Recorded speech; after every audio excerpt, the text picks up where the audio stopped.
Bismillahirrahmanirrahim. Assalamualaikum warahmatullahi wabarakatuh. Selamat pagi anak-anak. Di pagi yang cerah ini alhamdulillah kita sampai pada tema 8 bumiku dan subtema 1 perbedaan waktu dan pengaruhnya. Ya, kita awali subtema 1 ini dengan pembelajaran 1. Tetapi sebelumnya mari kita berdoa terlebih dahulu. Persiapan berdoa mulai. Selesai. Baik, kalian bisa lanjutkan pembiasaan menyanyikan lagu wajib Indonesia Raya, kemudian dilanjutkan dengan membaca Pancasila ditemani orang tua atau siapapun yang sedang menemani kalian belajar sekarang.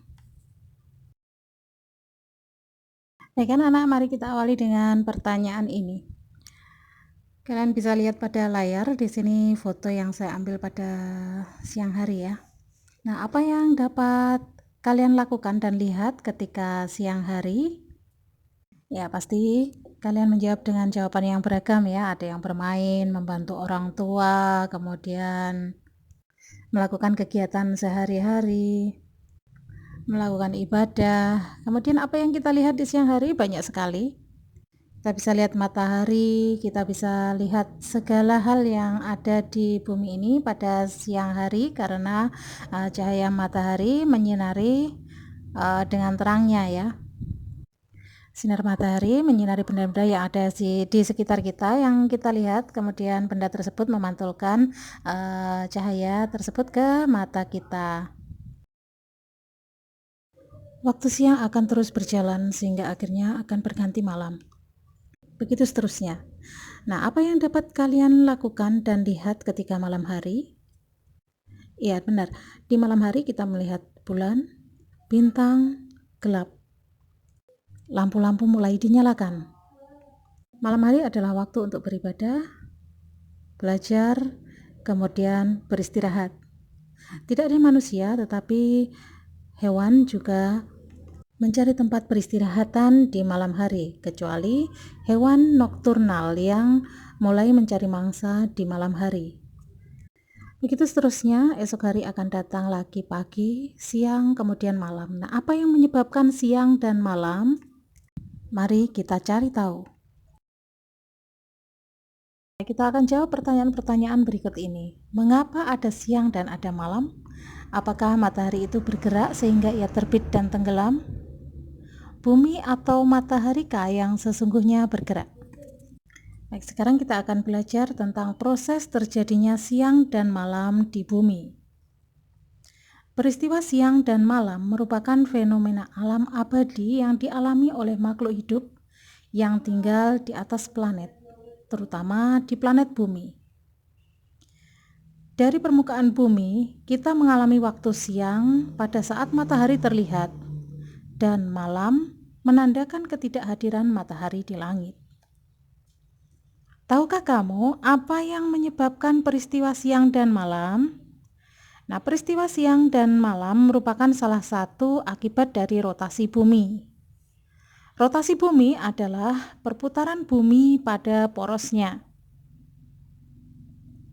Setiap hari, bumi berputar pada porosnya dengan arah berlawanan jarum jam. Aktivitas ini menyebabkan matahari terbit dari timur dan terbenam di barat. Dalam satu kali rotasi, bumi memerlukan waktu 23 jam, 56 menit, dan 3 detik atau sekitar 24 jam. Nah, berikutnya kalian bisa lihat pada gambar. Nah, di sini kalian bisa lihat sumbu bumi tidak tegak lurus namun sedikit miring. Kalian lihat garis lurusnya itu ya. Nah, di situ terlihat agak miring. Itu adalah sumbu bumi. Sumbu bumi tidak tegak lurus, namun mengalami sedikit kemiringan sebesar 23,5 derajat dari sumbunya. Nah, efek dari kemiringan sumbu rotasi bumi ini adalah pembagian waktu yang tidak setara antara siang dan malam. Nah, andai saja sumbu bumi ini tegak lurus dengan matahari, maka semua tempat di bumi akan mengalami pembagian waktu yang sama atau setara antara siang dan malam, yaitu 12 jam waktu siang, 12 jam sisanya lagi untuk waktu malam setiap harinya di semua tempat sepanjang tahun, dan tidak ada keragaman musim. Namun kenyataannya karena sumbu bumi ini tidak tegak lurus namun agak sedikit miring, maka terjadi perbedaan waktu dan keragaman musim di sepanjang tahun. Ya, baik, dari penjelasan tadi kita dapat beberapa hal yang kita pelajari tentang siang dan malam. Yang pertama, bumi berputar pada porosnya. Kalian ingat garis miring pada slide 5 tadi ya. Berikutnya, perputaran bumi pada porosnya disebut dengan rotasi bumi. Jadi, rotasi bumi itu apa? Rotasi bumi itu adalah perputaran bumi pada porosnya. Jadi tadi bukan matahari yang berputar ya, tetapi bumi yang berputar pada porosnya. Berikutnya, bumi membutuhkan waktu 24 jam untuk menyelesaikan putarannya pada porosnya tadi. Berikutnya, rotasi bumi menyebabkan terjadinya siang dan malam hari. Jadi bukan matahari yang bergerak, tetapi bumi yang berputar pada porosnya, sehingga pada bagian yang mendapatkan sinar matahari mengalami siang hari, seperti yang ada pada nomor 5 ini ya. Bagian bumi yang terkena sinar matahari menyebabkan terjadinya siang hari. Kalian bisa lihat pada gambarnya itu, bagian terang itu mengalami siang, kemudian di baliknya itu bagian bumi yang tidak terkena sinar matahari menyebabkan terjadinya malam hari. Nah, terakhir yang ketujuh, poros atau sumbu bumi memiliki kemiringan 23,5 derajat. Ya, hal ini yang menyebabkan ada beberapa daerah yang bahkan tidak mengalami malam pada musim-musim tertentu, dan ada daerah yang tidak mengalami siang pada musim-musim tertentu.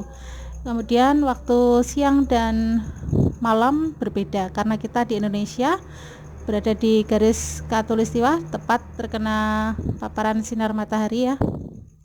Kita mengalami pembagian waktu siang dan malam tepat 12 jam untuk siang hari dan 12 jam untuk malam hari. Tetapi di daerah-daerah lain ada yang siangnya lebih panjang, ada yang malamnya yang lebih panjang. Tidak terbayang ya kalau puasa siangnya lebih panjang, itu bagaimana?